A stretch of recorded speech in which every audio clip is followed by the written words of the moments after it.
what is going on, everyone? Welcome back to the MMA Business Hour. I'm Jay All Day, and today we're going to talk about some UFC stuff for this live stream. The first thing I want to talk about is this weekend's fight at the Apex. Definitely not my favorite card. That goes without saying. I did a short saying like this was one of the worst UFC cards I've ever seen. And yes, there are some talented fighters on this card. But let's be serious. When all these spreads are like 1,200, minus 1,200, minus 1,500, minus 300, minus 400, guys, come on. This is not a great card. The main event, Jarino Rozenstruik versus Shamil Gaziev. Rozenstruik has lost 3 out of his last 4 fights. The only win is from Chris Daukaus. And Daukaus got knocked out 7 times in a row. Daukaus is trash. Both of the Daukaus brothers are trash, and that's why they're not in the UFC anymore. Rozenstruik's going to get knocked out again. These odds at, minus 195, they ballooned up a little bit since I took some notes on this fight. Gaziev, he's an older fighter. He's 34. He only has 1 UFC fight. Just 1.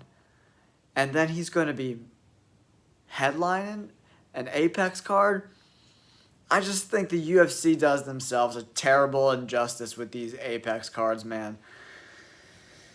There's no fans. There's no buzz surrounding the fights. It's just boring. These fights, it just gives them an excuse to put on bad cards, guys. I just don't like what the UFC is doing with these Apex cards. If we go down to the other fights, Vitor Petrino versus Tyson Pedro. Petrino is a nice young prospect. He's 10-0. He's minus 330. He's like a 78% implied probability to win. Anything over minus 300 is pretty far to the favorite. I just don't understand how people are excited about these fights when minus 330, minus 370, minus 1,300, minus 500. There's just so much disparity in this card. There's the only fight that's even remotely close is this main event between Rozenstruik and Shamil Gaziev. And Gaziev to be headlining a card with only 1 UFC fight just makes no sense to me. I am excited to see Petrino fight again, but Tyson Pedro is like a journeyman type of guy. He's not someone that's going to move the needle. He's never going to be a top 10 guy. And then we move on to the other fights of the evening. Alex Perez versus the undefeated Muhammad Mokaev. Mokaev is a minus 370 favorite. And I bet by fight time, I bet you it's going to be minus 450. The dude's undefeated. Perez has fought the top of the top at 125.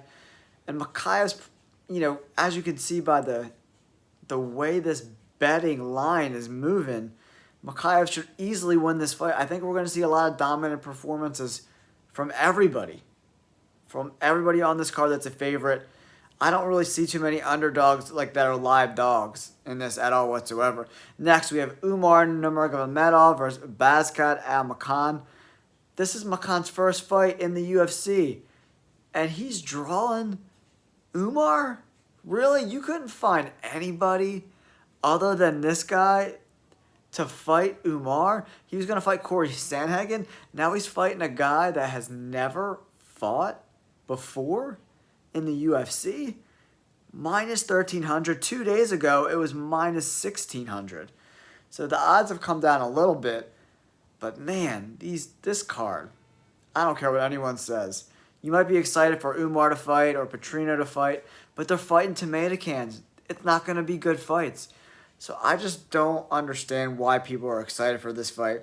And then they were saying that Rojas Jr. was going to get on this card, but now he's again removed from another card. God knows when he's going to fight again. And then the opener of this card is Matt Schnell, who's just been up and down his whole career. He hasn't been so good at all whatsoever. And then he's fighting Steve Urkeg. Earlier in the week, he was a minus 400 favorite. Now it's minus 500, so even more money is coming on Urkeg. It's just getting worse and worse as the card goes down. And then we have some other fights on the undercard, like Eric Anders versus Jamie Pickett. Anders is a minus 575 favorite. Then we have Oliveira versus Sopak. That's a pretty even fight. And then we move to another huge line. Basharat is minus 900. The fights on this card, I haven't seen this much disparity in fighting cards in the UFC in such a long time. So it's a bunch of trash fighters fighting way better fighters that they shouldn't be fighting, guys. I don't know. This card sucks. All right, let's move on to Dustin Poirier. Talking to TMZ this past week, he said that this could be his last fight. I think he said he's 35 years old. This is his 30th fight in the UFC. And here's the quote from the interview. He said, "I just want to test myself, really, to see if I still got it. This guy is young, hungry, on a streak, has finished his last 5 opponents. That makes me nervous, so I want to toss myself into the fire. There's where I feel I do my best work, and those are the kind of fighters I want to fight. Guys who are leaving it all out there, showing grit, and they're finishing fight. That's the fight I want to be involved in." And then they ask him if this fight could be his last. He says, every fight could be his last.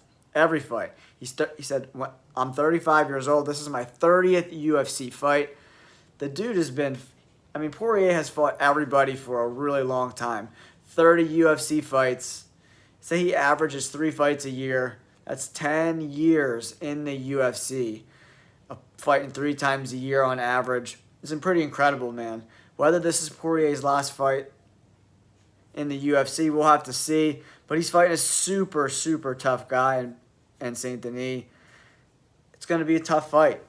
That is for sure. And if Poirier loses this fight, I don't know where he goes from here. He just had that real bad head kick loss to Justin Gaethje. I don't know where he goes from here. I'm sure that another Conor McGregor fight is always going to be there for him. But I'm not sure. I'm not sure where Dustin Poirier goes. All right, let's talk about UFC 299. Let's start with... there's so many good cards. Let's talk about the prelims. Pedro Munhoz versus Kyler Phillips. Kyler Phillips has looked really, really, really good as of late. I like Kyler Phillips in this fight. He's super tough. He's really durable. And Pedro Munhoz is just kind of mediocre. He's 20-8. He's 5'6", 37 years old. And guys over 35 that fight in this 135, 145, 155 pound division, it doesn't work out too well for them. I think Pedro Munhoz is on the way out. Kyler Phillips is on the up and up. He's in the prime of his career, 28 years old. I like Kyler Phillips in this fight. This is going to be a lot of fun, this fight. Mateusz Gamrot versus Rafael dos Anjos. Gamrot is so good, man. He's really, really good. 33 years old. Rafael dos Anjos is 39. And this is his last shot. Gamrot has won his last 2 fights with a split decision win over Jalen Turner and a TKO win over Fiziev. Gamrot should win this fight. He's a pretty big favorite at minus 360. And Dos Anjos, he's an old man. I think they're fighting at 155. Dos Anjos has been bouncing around at 170 a little bit.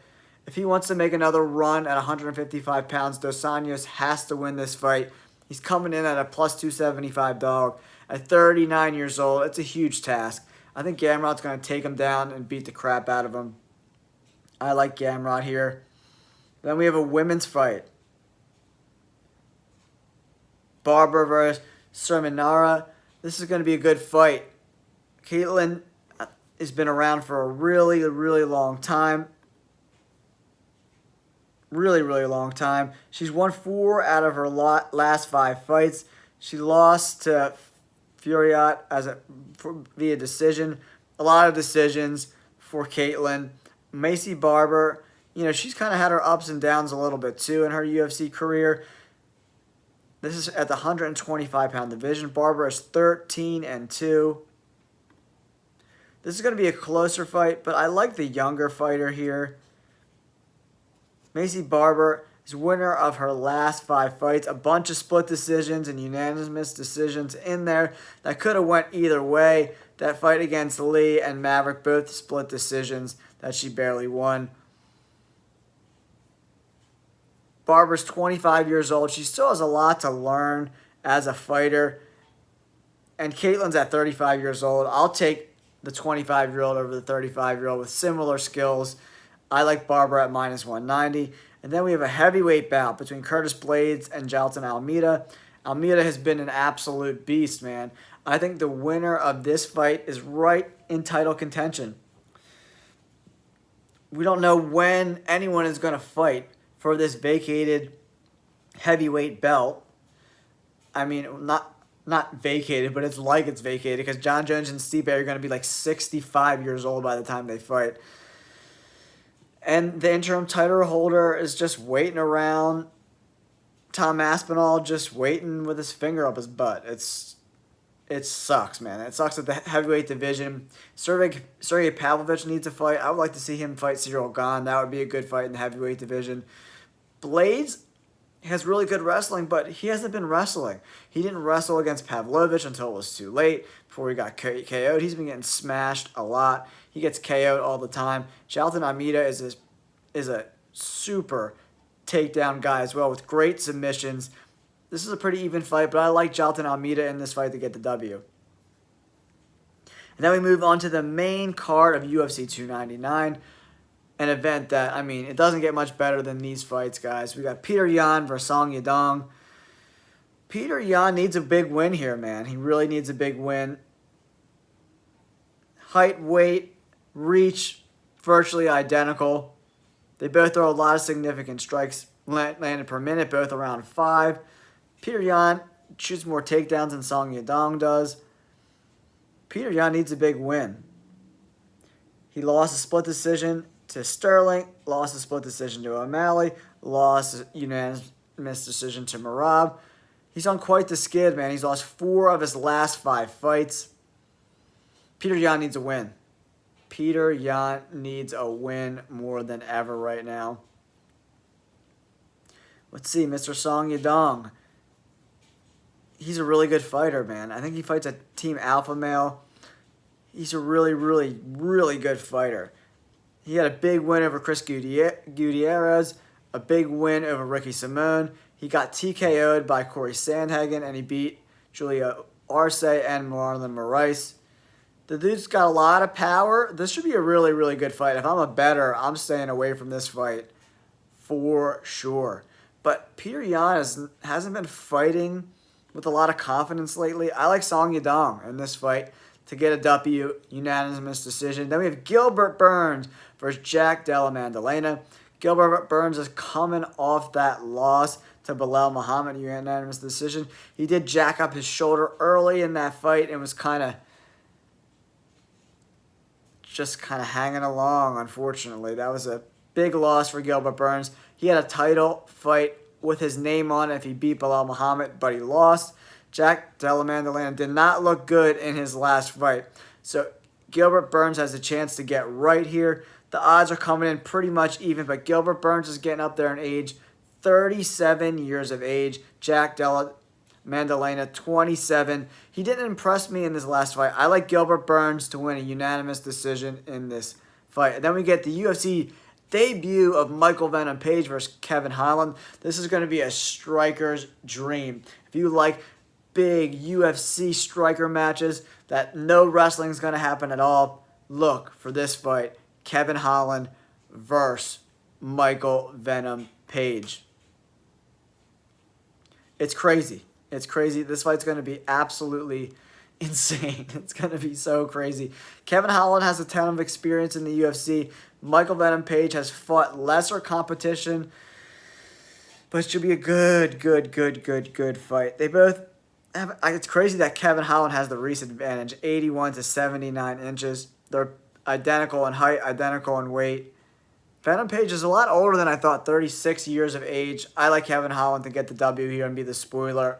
Michael Venom Page. Then we have Dustin Poirier versus Benoit Saint-Denis. Benoit Saint-Denis has been an absolute killer at 155 pounds. His last 5 fights, all finishes. He is probably the best prospect in the 155-pound division. Benoit Saint-Denis versus Dustin Poirier is going to be an amazing fight. He KO'd Matt Frivola, Thiago Moises, Miranda, and then he has 2 submission wins over Stozias and Bonfim. It's going to be an excellent, excellent fight. He hasn't beat anybody like a Dustin Poirier. This is a huge jump up in competition for Benoit Saint-Denis. And Dustin Poirier does not quit on himself. He doesn't quit on the fans. I like Dustin Poirier to bounce back and beat Benoit Saint-Denis. I just don't think he's beat enough. I mean, Matt Frivola's been KO'd a bunch. Thiago Moises is not so good anymore. Not the best wins, solid wins. But we'll really see who Benoit Saint-Denis is after this fight with Dustin Poirier. But Dustin Poirier, with all that experience at plus odds, coming in at plus 140, I'm taking Dustin Poirier and that plus money all day. And then the main event, Sean O'Malley, Chito Vera. I rewatched the first fight, and Sean O'Malley was outstriking him the entire time, blasting him with leg kicks, body kicks, landing the jab flush. Marlon Vera did start to figure him out a little bit later in the fight, and obviously the perennial nerve kick happened. Sean O'Malley got that drop foot, and then Marlon Vera finished him on the ground with that huge elbow. If Marlon Vera can get on top of Sean O'Malley again, he's going to be in a lot of trouble. A lot of trouble for sure. O'Malley works on his ground game a lot, and he's very underestimated with his ground game. But I look for Sean O'Malley to piece up Chito Vera. If Chito Vera can get this into the 4th and the 5th rounds and get Sean O'Malley tired, he has a chance to win this fight. But I just don't see it happening. I like Sean O'Malley to win a decision in this fight. Chito Vera is like almost impossible to finish. So I like O'Malley in this fight. So I'm going O'Malley, Dustin Poirier, Kevin Holland, Gilbert Burns, and Song Yadong to get victories at UFC 299. If you haven't yet, guys, thanks for tuning in. Subscribe to the channel, and we'll catch you on the next video. Thanks. Peace.